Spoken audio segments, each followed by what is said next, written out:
c'est sympa, c'est le genre de question pour se fâcher avec les clubs, ça.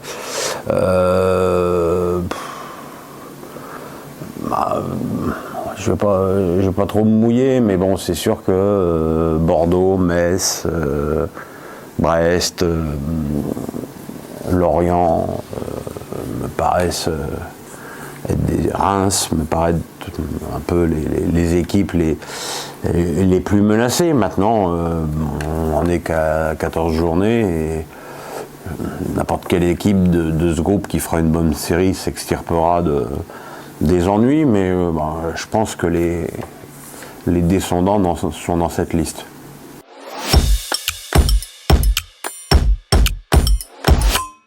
Alors, est-ce qu'on peut considérer Sékou Fofana comme un milieu défensif ? J'ai plutôt tendance à dire oui. Moi, Sékou Fofana, c'est au-delà d'être le meilleur milieu défensif du championnat, c'est le meilleur milieu de tout court. C'est vraiment un joueur exceptionnel et une pioche incroyable pour le club de Lens. Sinon, c'est vrai que Matteo Guendouzi fait une belle arrivée à Marseille, que Tchouaméni, dans une équipe de Monaco un peu K1K, maintient un bon niveau. Voilà, quoi.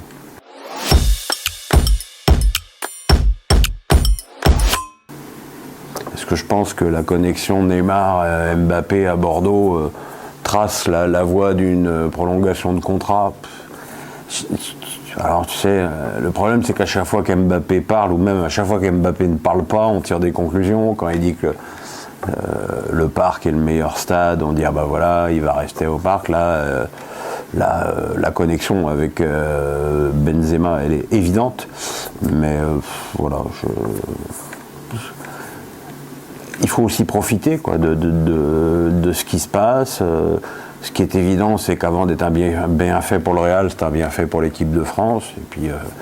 Et puis souligner quand même que, même si dans sa tête, Mbappé n'aurait que des envies du Real, il faut aussi lui reconnaître que son comportement avec le PSG est exemplaire.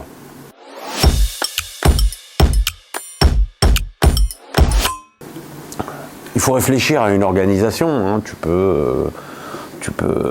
Faut pas oublier que tu as Messi, que tu as Neymar, donc il faut un joueur qui soit complémentaire de ces joueurs-là. Est-ce que Haaland est complémentaire de Messi, de Neymar ? Oui, mais quand n'importe quel attaquant est compatible avec Neymar, puisque Neymar l'approvisionne.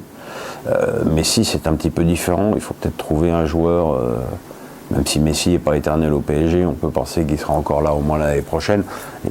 C'est un truc à prendre en ligne de compte. Mais Haaland, évidemment, est une piste, bien sûr.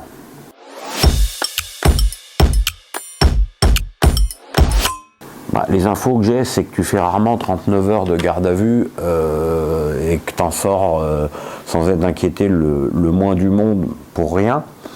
De toute façon, il est évident que dans cette affaire, on s'oriente vers une affaire d'ordre privé dans laquelle Aminata Diallo n'est nullement concernée.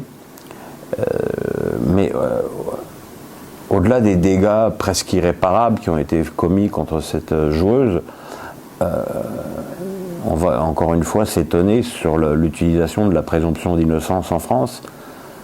Et c'est pas la première fois, mais je suis scandalisé de la couverture du journal L'Équipe de cet état de fait qui a clairement, et ça je pense que l'avocat d'Aminata Diallo va peut-être s'en occuper, en tout cas je l'espère, l'a clairement désigné comme la coupable. Il y a eu un papier sur la personnalité d'Aminata Diallo où on présentait cette fille comme une fille à problème, qui avait été virée de Lyon, et voilà, et c'est pas bien, et j'ai lu les commentaires sur les réseaux sociaux, voilà, elle est en garde à vue, elle est coupable. Qu'est-ce que c'est que ce pays où on n'a pas... voilà, c'est arrivé, c'est elle qui conduisait la voiture, elle a aussi été extirpée de la voiture, elle n'a pas été frappée Kaira Amraoui, elle a été elle, mais c'est à elle que les agresseurs ont fait des reproches. Donc voilà, moi je veux pas du tout ramener cette histoire à mon cas, mais quand tu as des papiers qui ne sont qu'à charge, bah c'est pas bien.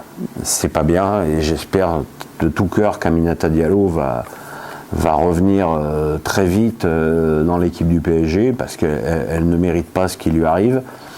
Et quant à Kaira Emraoui, bah pour l'instant, elle est elle aussi une victime, à charge de voir ce que l'enquête va donner derrière.